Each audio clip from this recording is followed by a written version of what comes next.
18 সালে নতুন করে আবার আইপিএফটি এনসি দেববর্মার নেতৃত্বে এখনো আমরা দেখছি এই যে প্রত্যেক কিশোর দেববর্মার নেতৃত্বে যে ত্রিপুরা মথাতন ওরা কি ভোটের সময় বা রাজনীতির উদ্দেশ্যেই একমাত্র স্লোগানগুলি তুলে দাবিগুলি তুলে এটাকে কার্যকরী করবার জন্য কোনো ধরনের উদ্যোগ আমরা কিন্তু লক্ষ্য করতে দেখতে পাই না। আপনার উপজাতীয় জনসমিতি স্লোগানের সাথে ওদের সরকার যাওয়ার পর বাস্তব অবস্থা মিলিয়ে দেখেন। 2000 সালে একই অবস্থায় আপনারা মিলিয়ে দেখবেন। 2018 সালে তাদের যে এনসি দেববর্মার নেতৃত্বে যে আইপিএফটির যে স্লোগানটা ছিল, যে দাবিটা ছিল, সরকার যাওয়ার পর যে দাবি যে স্লোগান, এটার সাথে সরকারে যাওয়ার পর যে বাস্তবতা, এটা আপনারা মিলিয়ে দেন। এখনো এই যে ত্রিপুরা মথা যে দাবিগুলো তুলছে, যে দাবির কথা বলছে, যে সমস্যা নিরসনের কথা বলে ত্রিপুরা সত্ত্বের যোগদানের কথা বলছে, মুক্তির কথা বলছে, কিন্তু এখন তো বলা যেতে পারে আইপিএফটি চূড়ান্ত ক্ষমতার শিখরে আছে। ওদের এমপি আছে, ওদের এমএলএ আছে, এডিসি প্রশাসনে আছে, রাজ্য সরকারের সাথে আছে, এবং থানচা বলে থানচার তো চূড়ান্ত পর্যায়ে আছে। তাহলে আর কত থানচা হলে পরে ওরা উপজাতিদের স্বার্থ রক্ষা করবার জন্য যে কথাগুলো বলেছিলেন, এই কথাগুলো বাস্তবায়ন করবেন। আসলে বাস্তবায়ন করবার জন্য রাজনীতির উদ্দেশ্যে এগুলি স্লোগান তোলা।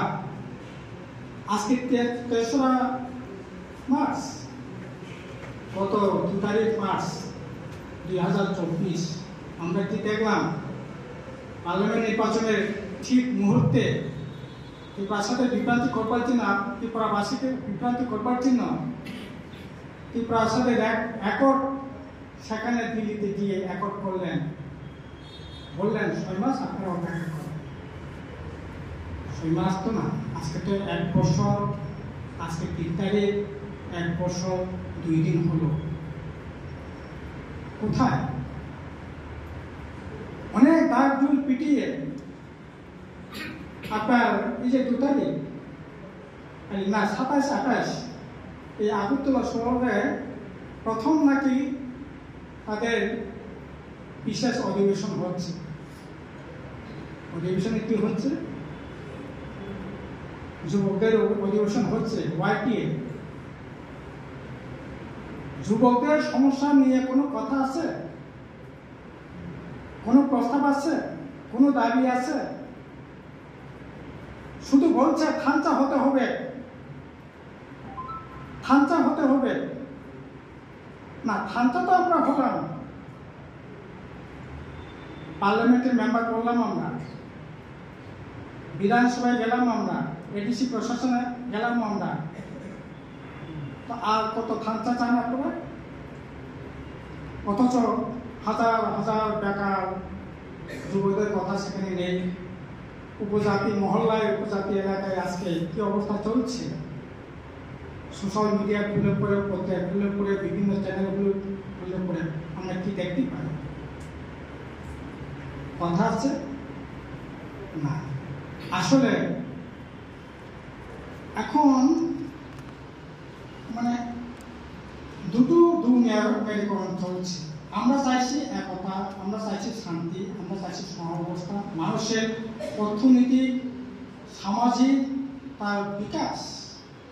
আর একটা অংশ চাইছে কিভাবে বিভাজন তাকে সাফ করা যায়, অর্থনীতিকে কিভাবে বিপর্যস্ত করা যায়, শিক্ষা, স্বাস্থ্য, মানে সমস্ত দিক থেকে যদি আমরা দেখি কি অবস্থার মধ্যে আছে। এই যে এখন মাধ্যমিক পরীক্ষা চলছে, আমি একটা এক্সাম্পল আপনাদের সামনে উপস্থিত করব। মাধ্যমিক পরীক্ষা চলছে, কি আমরা দেখছি? 2018 সালে মাধ্যমিক পরীক্ষা দিচ্ছে এই রাজ্যে 49,000 ছেলে মেয়ে। 2023-এ মাধ্যমিক পরীক্ষা দিয়েছে 34,000। 2024-এ মাধ্যমিক পরীক্ষা দিয়েছে 32,000। আর 2025-এ এই যে এখন মাধ্যমিক পরীক্ষা চলছে, এখন কতজন মাধ্যমিক পরীক্ষা দিচ্ছে? 28,991 জন। আর মানুষ তো বেড়েছে কোথায়? এখন তো দেখছি আসলে প্রণব ঠিকই বলেছে, তাদের যে নীতি, তাদের যে ভাবনা, এ তো পশ্চাৎমুখী ভাবনা। আমাদের দেশ, যে দেশে এখনো মুখ্যমন্ত্রী বেতন করে, যেখানে বিজ্ঞান প্রযুক্তি পেতে রেখে নিজেকে মেলে ধরবার চেষ্টা করছি, একই অবস্থা আমরা দেখছি। আজকে আপনারা খুমুলন যান, খুমুলন গেলে দেখতে পাবেন কোথায় আমাদের সাহিত্য, সংস্কৃতি, কালচার, এগুলি নয়। এই ইতিমধ্যে এখন তো আমি হিসাব করে দেখলাম 7 জন আমাদের মহারাজদের মূর্তি সেখানে বসানো হয়েছে। 1 জন মহারানী, 7 জন মহারাজার মূর্তি সেখানে, ঠিক আছে, মূর্তি বসতেই পারে, কিন্তু ভাবনাটা কি? পশ্চাৎমুখী ভাবনা, সামন্তবাদী চিন্তা। এইরকম অবস্থার মধ্যে দাঁড়িয়ে আসলে প্রকৃত সমাজ বিকাশ, জাতি গঠন কখনোই হতে পারে না, হয় না। কাজে এরকম অবস্থার মধ্যে দাঁড়িয়ে আজকে ধনঞ্জয় ত্রিপুরা যে দাবি নিয়ে লড়াই করছে, এই দাবি এখনো শেষ হয়ে যায়নি। এটার গুরুত্ব আরো এখন বেড়ে গেছে। 1978 সালে বামফ্রন্ট সরকার কবরবাসকে স্বীকৃতি দিয়েছে, মাস্টার ডিগ্রি এটাকে পিএইচডি করবার জায়গায় নিয়ে গেছে। এখন এই ভাষাটাকে আরো কিভাবে বিকশিত করা যায় আমরা লড়াই করছি। কবরকে অত্যন্ত অন্তর্ভুক্ত করবার আমরা লড়াই করছি, কবর ভাষার বিকাশ আরো সম্প্রসারণ ঘটানো।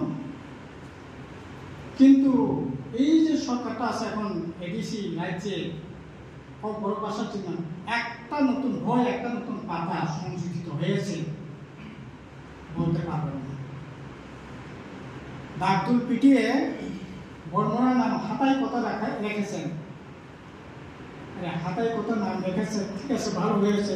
হাতায় কত নামটা রাখা হয়েছে, এ তো নোটিফিকেশন হওয়া যায়, বিভিন্ন ডিপার্টমেন্ট থেকে তার নোটিফিকেশন চায়, কিন্তু এখনো কোনো ধরনের নোটিফিকেশন হচ্ছে না।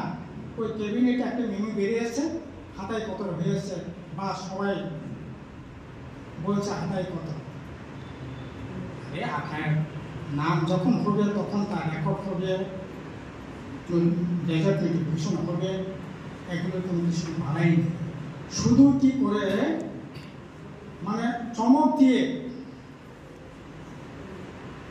চমকের পালেই চলছে আমাদের রাজ্যে।